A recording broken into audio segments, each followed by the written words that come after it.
Bienvenue. Aujourd'hui, on va explorer un peu l'univers des moteurs de jeu JavaScript et TypeScript.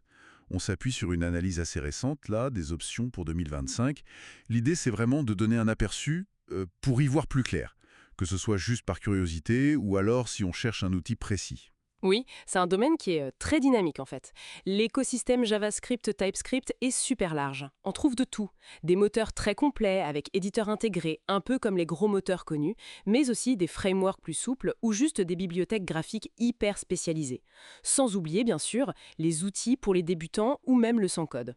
Peut-être juste pour clarifier vite fait, un moteur c'est souvent le package complet. Un framework, ça donne plutôt une structure et une bibliothèque, elle se concentre sur une tâche précise, genre l'affichage. D'accord. Alors, si on commence par la 3D, Play Canvas, ça revient souvent. L'éditeur tourne direct dans le navigateur, c'est ça? Exactement, C'est basé sur un moteur open source, mais l'éditeur lui-même, il y a une partie payante. c'est ça. Le moteur en lui-même est open source, mais l'éditeur web, qui est très pratique pour collaborer, a un modèle freemium avec des paliers commerciaux. Hmm, intéressant pour le travail en équipe. À côté, on a Babylon.js. C'est un framework là soutenu par Microsoft. Très très costaud, beaucoup de fonctionnalités.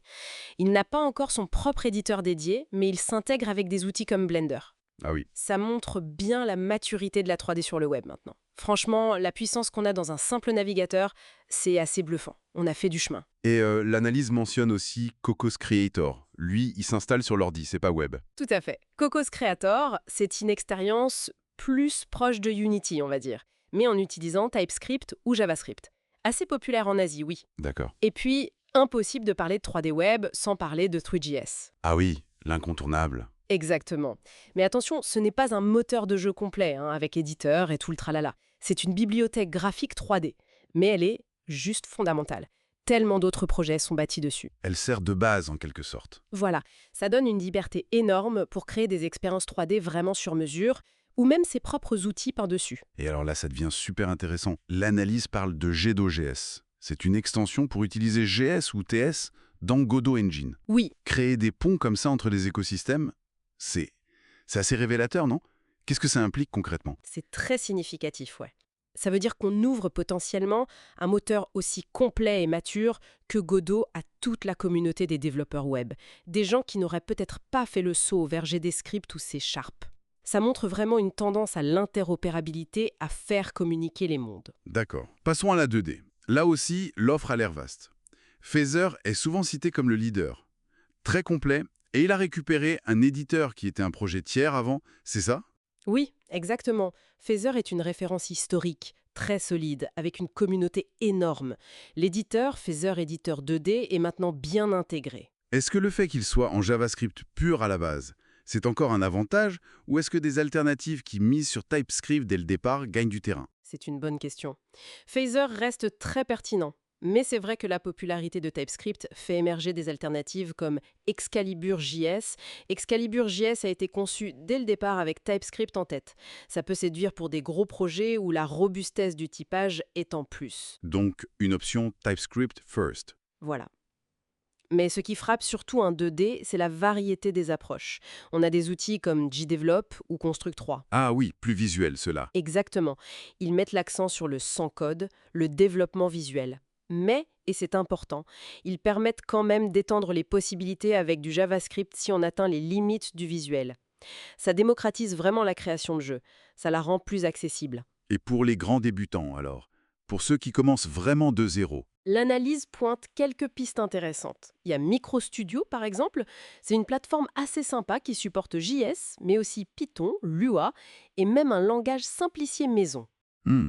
Ou alors Microsoft Make Code Arcade, très orienté éducation, avec un système de blocs visuels un peu comme Scratch. Mais le truc génial, c'est qu'on peut voir le code JavaScript correspondant derrière les blocs. C'est parfait pour apprendre, pour faire le lien. C'est une bonne transition, ouais. Et puis, il faut absolument mentionner Pixie.js. C'est un peu le 3JS de la 2D. D'accord, la bibliothèque de rendu de référence.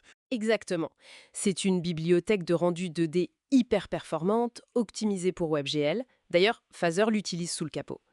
C'est l'existence de ces briques de base super solides, que ce soit Pixie.js pour le rendu ou des bibliothèques de physique comme Matter.js ou Amo.js, qui soutient vraiment tout cet écosystème JSTS pour le jeu.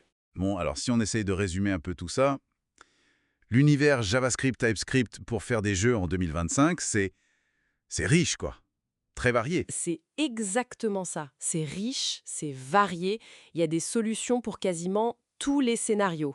Que l'on cherche un moteur complet clé en main avec son éditeur, un framework flexible qu'on assemble soi-même, un outil visuel pour démarrer sans une ligne de code ou des bibliothèques très pointues pour construire du sur-mesure, les options existent. Le choix final, il va dépendre beaucoup du projet, de la taille de l'équipe, de l'expérience et de la philosophie de développement qu'on préfère. On trouve chaussure à son pied, quel que soit le niveau ou l'ambition, du no-code jusqu'au développement très avancé. Tout à fait, l'éventail est vraiment large. C'est en une richesse d'options assez impressionnante quand même. Absolument.